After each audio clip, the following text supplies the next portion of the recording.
America Venezuela మీద చాలా పెద్ద ఎత్తున బాంబులతో దాడి చేసింది. వాళ్ళ ఎయిర్ డిఫెన్స్ సిస్టమ్ ని, వాళ్ళ మిలిటరీ క్యాంప్స్ ని అయితే తునకలు చేసి ఆ దేశ ప్రెసిడెంట్ అయిన నికోలస్ మదురోని వాళ్ళ వైఫ్ ని అయితే న్యూయార్క్ అయితే తీసుకెళ్ళింది. అసలు ఎందుకు ట్రంప్ వెనిజులా మీద అటాక్ చేయాల్సి వచ్చింది అని అయితే ఈ వీడియోలో క్లియర్ గా చెప్తాను చూడండి. ఫస్ట్ కారణం ఏంటంటే ఆయన చెప్పేది వెనిజులా నుంచి అమెరికాకి అయితే చాలా పెద్ద ఎత్తున అయితే మైగ్రేషన్ జరుగుతుంది ఇల్లీగల్ గా. ఇలా జరగడం వల్ల అమెరికాలో క్రైమ్ రేట్ ఇంక్రీజ్ అవుతుంది. అమెరికాలో క్రైసిస్ కి వీళ్ళే కారణం అని అయితే వీళ్ళనైతే చూపిస్తున్నారు.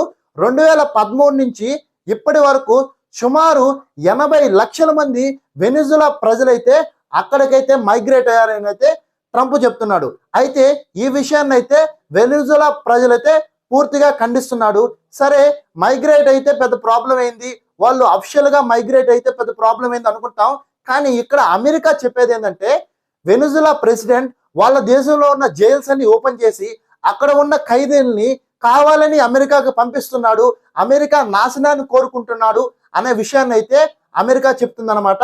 ఇది వచ్చేసి ఫస్ట్ రీజన్ అనమాట. రెండవ కారణం ఏంటంటే అమెరికాకి వెనిజులా నుంచి చాలా ఎక్కువ మొత్తంలో డ్రగ్స్ వస్తున్నాయి. ఆ డ్రగ్స్ కి హెడ్ అయిన ఈ నికోలస్ మదురో, మీరు అనుకుంటారు డ్రగ్స్ కి హెడ్ ఏంటి నికోలస్ మదురో, ఇతను ప్రెసిడెంట్ కదా అనుకోవచ్చు. కానీ అమెరికా ఏం బిలీవ్ చేస్తుందంటే ఇతను ఆ దేశంలో ఉన్న నార్కోటిక్స్ టెర్రరిజానికి ఇతనే అధిపతి అన్నట్లయితే అమెరికా అయితే బిలీవ్ చేస్తుంది. సో ఆ ప్రెసిడెంట్ అయితే తీసుకెళ్ళింది అనమాట. ఇప్పుడైతే అమెరికా వెనిజులా మీద చాలా భారీ ఎత్తున దాడి చేసింది కదా. వెనిజులా దేనికి ప్రతీక?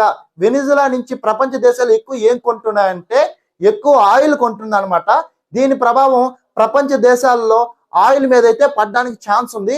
బట్ ఈ స్ట్రైక్స్ అయితే ఇప్పుడు కామ్ అయ్యాయి అనమాట. మీకు ఒక విషయం తెలుసా, అమెరికా వెనిజులా మీద అటాక్ చేస్తే మన దేశంలో కూడా చాలా మంది వెనిజులా కోసం ప్రొటెస్టులు చేస్తున్నారు. ఈ ప్రొటెస్టులు చేసే వాళ్ళకి బంగ్లాదేశ్ లో జరిగిన దాడులు కనపడవేమో, పాకిస్తాన్ లో హిందువుల మీద జరుగుతున్న దాడులు కనపడవేమో, నాకు అర్థం కావట్లేదు. మీకు ఈ వీడియో నచ్చినట్లయితే కామెంట్ బాక్స్ లో మీ అభిప్రాయాన్ని తెలియజేయండి. మీరు కనుక మన ఛానల్ ఫస్ట్ టైం చూస్తున్నట్లయితే దయచేసి మన ఛానల్ సబ్స్క్రైబ్ చేసుకొని నాకు కొంచెం ప్రోత్సాహాన్ని ఇవ్వండి. Thank you. జై హింద్.